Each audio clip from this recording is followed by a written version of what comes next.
Imagine walking into a warehouse. There are safety signs on every wall. But here is the shocking truth.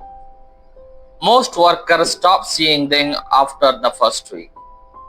Not because they are careless, because the human brain is literally wired to ignore repeated visual stimuli.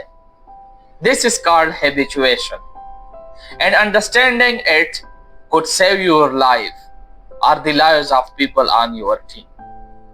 Today we are going to break down why safety signs work, why they often fail, and what the science tells us about designing signage that your brain actually cannot ignore. Let us start with how your eyes work. When you walk into a familiar environment, your brain creates a mental map. Anything that matches the expected map gets filtered out to save energy. This is why you can drive home and not remember a single traffic light. Your brain decided that information was routine and irrelevant. Safety signs face the same exact problem. The moment a sign becomes part of the routine, it disappears from consciousness awareness. Now here is where it gets really interesting. Imagine two places. One is covered in repeated signs, cluttered and noisy. The other is clean and simple. Now a new danger sign appears. In the cluttered place, workers barely see it. In the clean place, they notice it right away. The result? Cluttered signs slow reaction time by 40%. This is per the National Occupational Health Statistics. So what makes a sign actually work? Three things. First is contrast. Not just color contrast, but contextual contrast. A bright red sign on a red wall is functionally invisible. Second is position.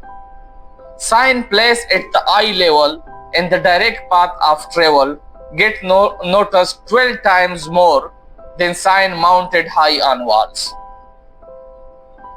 Think about where your eyes naturally go. And third is simplicity.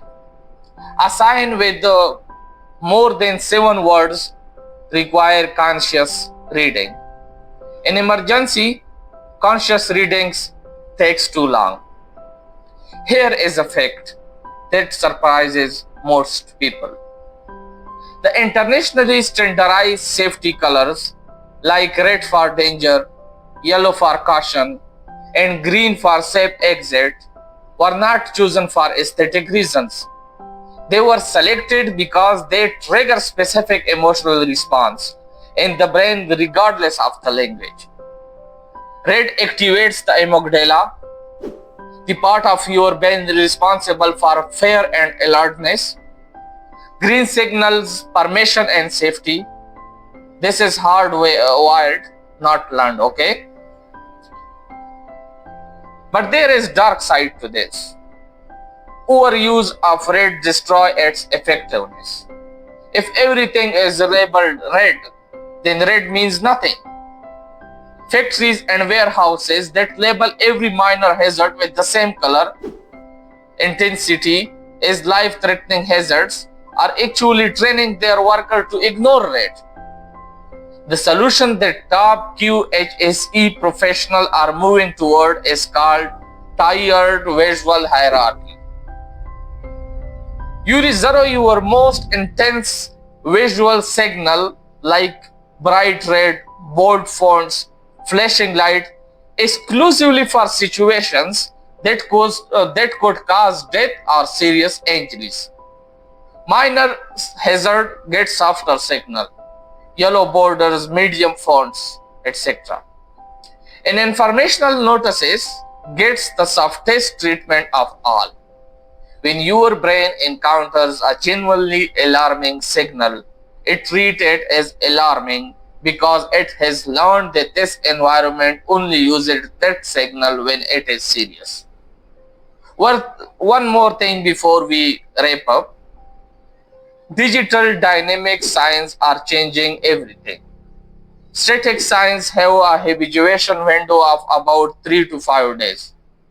Dynamic signs that changes message, layout, or even color scheme every few days reset the habituation clock. Some facilities are already using screens that display rotating safety messages, and they are reporting measurably higher worker compliance. So the next time you walk past a safety sign and your eyes slide right off it, that is not a failure of attention. That is your brain doing exactly what it was designed to do. The real question is whether your workplace has figured out how to fight back. If you work in safety management, share this with your team and drop a comment below telling me which sign in your workplace you think has become invisible. I read every comment. Thank you.